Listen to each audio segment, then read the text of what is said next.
Bismillahirrahmanirrahim. Alhamdulillahi Rabbil Alamin. Wa ashhadu an la ilaha illallah waliyyus salihin.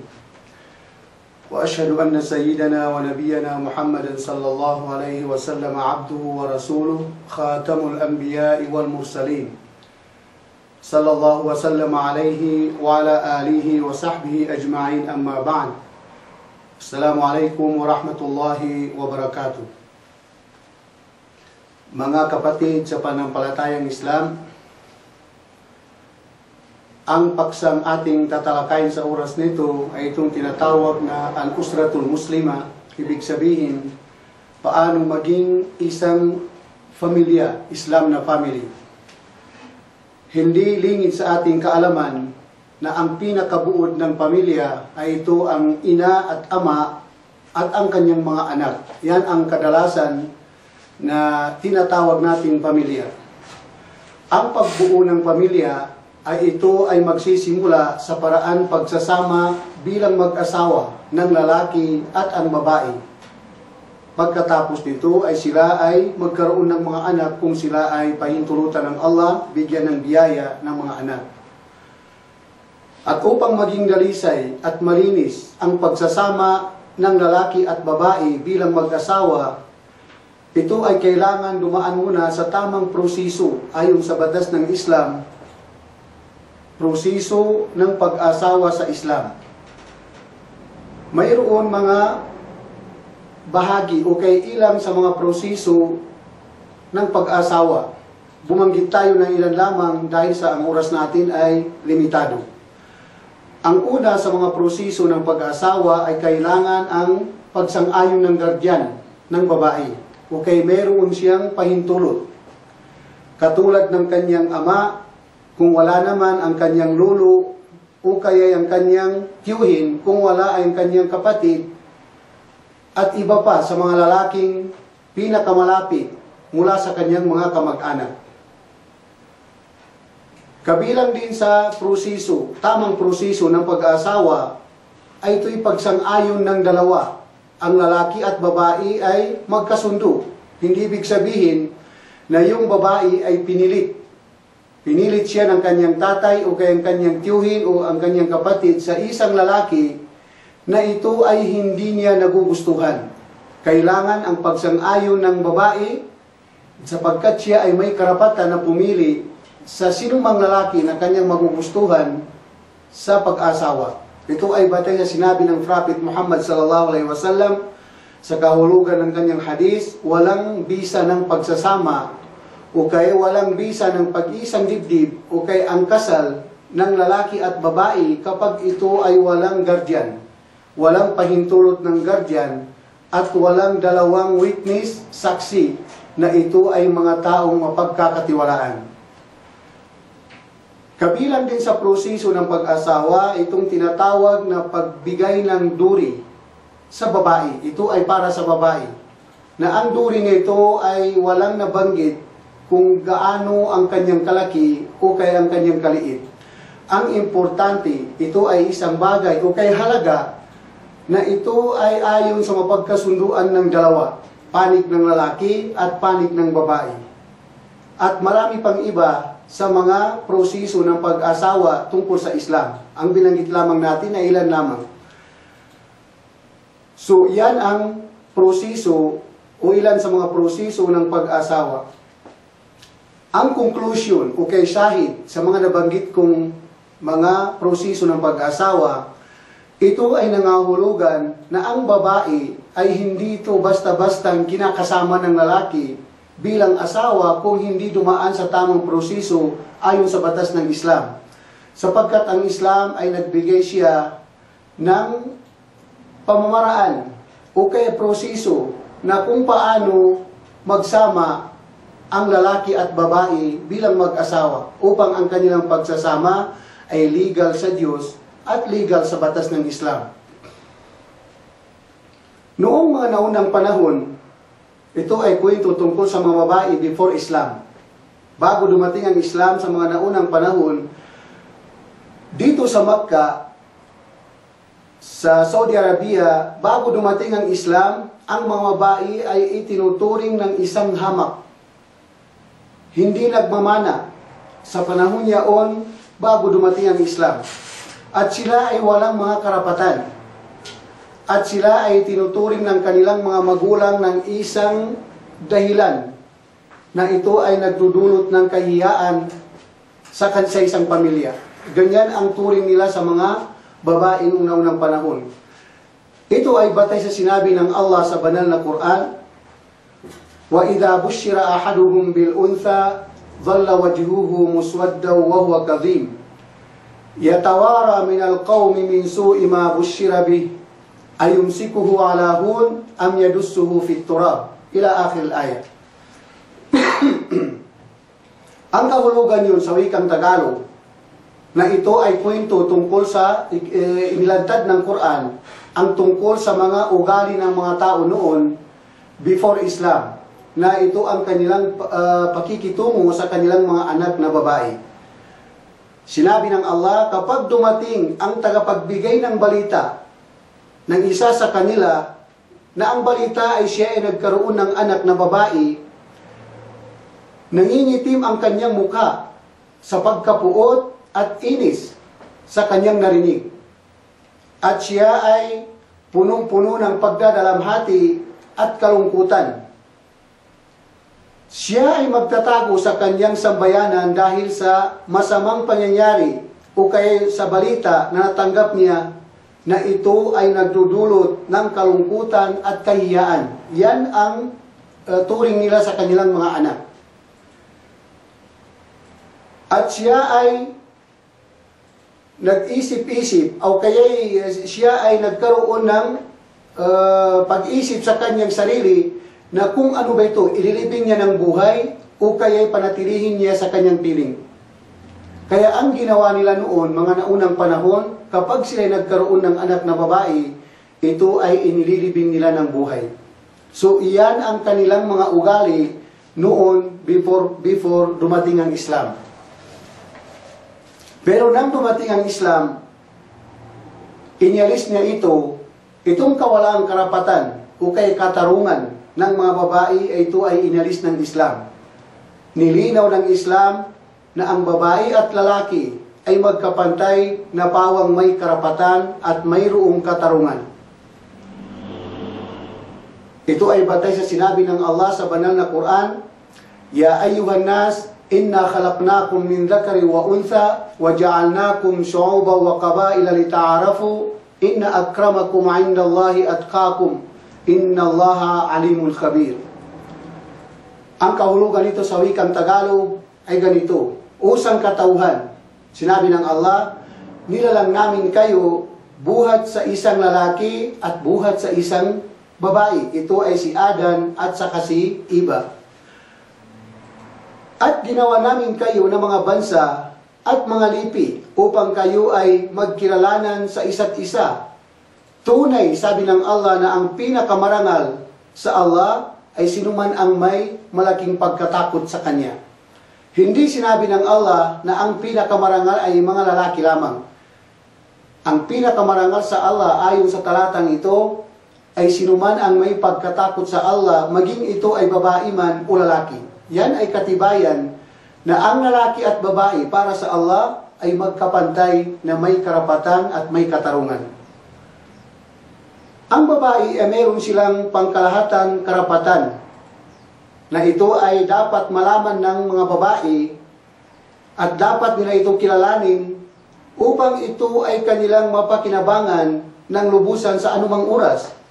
Bumanggit tayo ng ilan lamang sa pangkalahatang karapatan ng babae. Ang una, ang babae ay meron siyang karapatang pumili ng mapapangasawa. Ibig sabihin, hindi siya pwede pilitin ng kanyang mga magulang na maging asawa niya ng isang lalaki na ito'y hindi nagugustuhan. Ganyan ang mga babae. At mayroon din siyang karapatan na humingi ng diborsyo, humingi ng siparit sa kanyang asawa kapag ang pananatili sa piling ng kanyang asawa ay makapinsala sa kanya. Ibig sabihin, ang asawa nito ay hindi maganda, lasinggiro halimbawa, o kay gumagamit ng pinagbabawal na gamot, at maaari ito'y makapinsala sa kanya at sa buong pamilya, ang babae ay meron siyang karapatan humingi ng diborsyo Ang mga ito, mga karapatang para sa babae na nabanggit, ito ay ang katiyakan ay napagkaisahan ng mga pantas sa Islam. Kabilang din sa pangkalahatang karapatan ng babae na siya ay may karapatan na matuto. Siya ay may karapatan na mag-aral. Tulad ng kaalaman sa anumang bagay na ito ikabubuti niya na hindi naman illegal na mga kaalaman. Katulad ng tungkol sa panampalataya sa pagsamba sa Allah subhanahu wa ta'ala na ito'y karapatan ng lalaki at babae. At mga tungkulin na kailangan niyang gampanan kalakip ng kagandahang asal para rito. At pag-ugaling mahusay na kailangan niyang taglain sa lahat ng sandali. At marami pang iba na kailangan ang babae ay ito'y kanyang gampanan. Ito ay batay sa sinabi ng Prophet Muhammad sallallahu alaihi wasallam na sinabi ng Prophet Muhammad, ang paghahanap ng kaalaman ay tungkulin ng bawat Muslim na lalaki at Muslim na babae. Ang hadis na ito ay hindi sinabi ng propeta na ang mga lalaki lamang ang may karapatan matuto. Ang mga lalaki lamang ang may karapatan maghanap ng kagandahang asal. Pero ang hadis na ito ay sinabi ng Prophet Muhammad sallallahu alaihi wasallam, ang lalaki at babae ay parihas na may karapatan matuto at mag-aral upang hanapin ang kagandahang asal, lalong-lalo na sa mga pamamaraan ng pananampalataya o pagsamba sa nag-iisang Diyos. At marami pang iba tungkol sa pangkalahatan, karapatan ng babae. Paano maging mabuti o paano maging mabuti ang pamilya? Ito'y maging pamilya ng Islam. Maging mabuti ang isang pamilya ng Islam kung ang pinuno ng pamilya ay tapat niyang ginagampanan ang kanyang tungkulin. Halimbawa, ang lalaki ay siya ang pinakapinuno ng pamilya. Siya ang padre di pamilya. Ang kanyang asistan ay kanyang asawa, na siya naman ay tungkulin niya ang mga gawaing pambahay at ang kanyang mga anak. Ang lalaki ay siya ang pinakapuno ng pamilya at ang babae naman ay siya ang tao sa bahay para sa pag-aasikaso sa mga gawaing pambahay sa kanyang mga anak o kaya sa kanyang asawa. Sa batas ng Islam ay tungkulin ng ama ang pagtustos sa lahat ng membro ng kanyang pamilya. Ito'y maging sa kanilang pagkain, sa kanilang tirahan, o sa mga gastusin sa pag-aaral, o kaya sa mga responsibilidad para sa kanyang pamilya. Ito ay batay sa sinabi ng Prophet Muhammad sallallahu alaihi wasallam, kullukum ra'in wa kullukum mas'ulun an ra'iyatihi. Lahat kayo, sabi ng Prophet Muhammad sallallahu alaihi wasallam, ay may responsibilidad. At ang responsibilidad na ibinigay sa inyo ng Allah subhanahu wa ta'ala ay ito ay inyong pananagutan. At ito itatanong sa inyo sa huling araw kung ito ba ay naalagaan o hindi naalagaan. Kaya ang importante sa isang padre di pamilya na gampanan niya ang kanyang tungkulin sapagkat yung pamilya, mga anak, ito isang biyaya na ibinigay ng Allah sa kanya na ito ay dapat niyang alagaan sa tama. Ang pagkakaroon ng Islam sa isang pamilya, ito ay obligado. Ito ay obligado. Para lumaki ang mga bata o kaya membro ng kanyang pamilya na ito ay nasa silid ng Islam, nasa tamang landas. At para naman sa asawang babae, responsibilidad niyang sumunod at igalang ang kanyang mabuting asawa.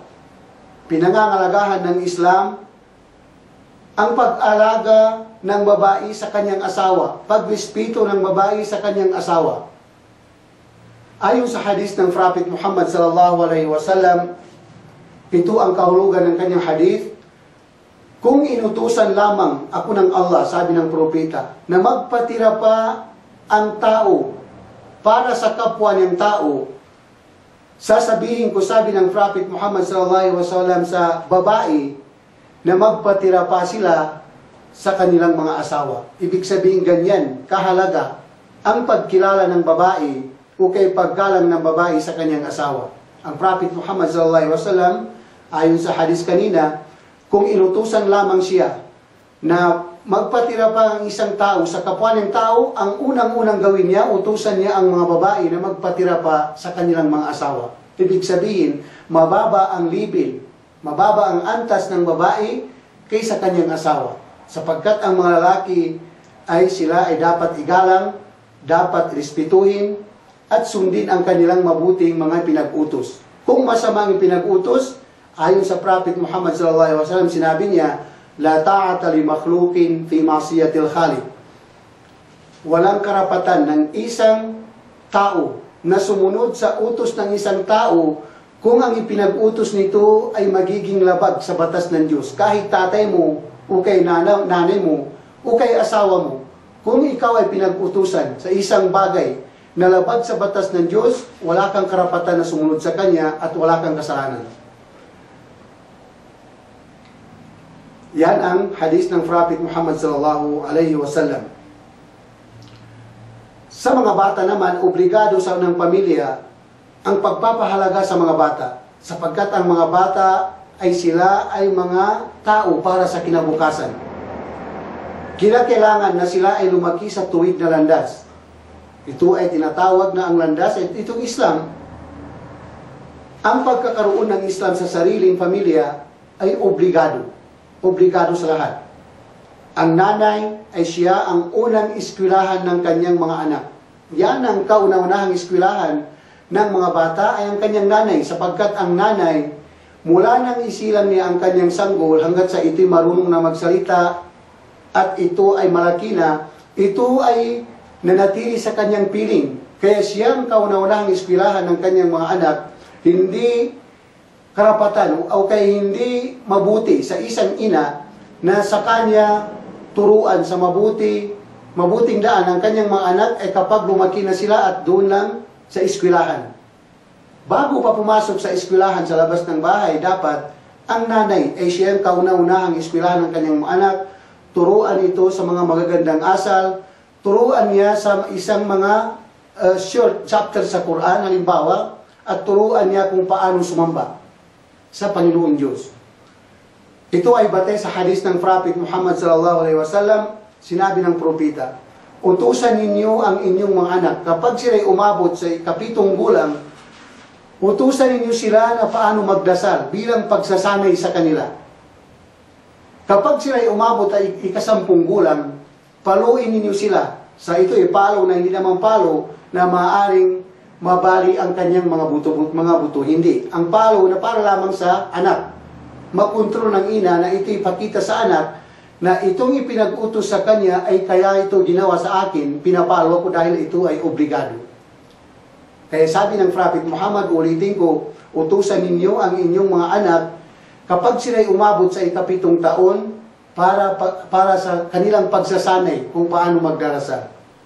At paluin ninyo sila kapag sila'y umabot sa 10 gulang, paluin ninyo sila kung sila ay sumuway sa inyong pinag-utos na magdarasal. At isipalit ninyo sila, ihiwalay ninyo sila sa kanilang, ihiwalay ninyo ang kanilang higaan para sa inyong mag-asawa.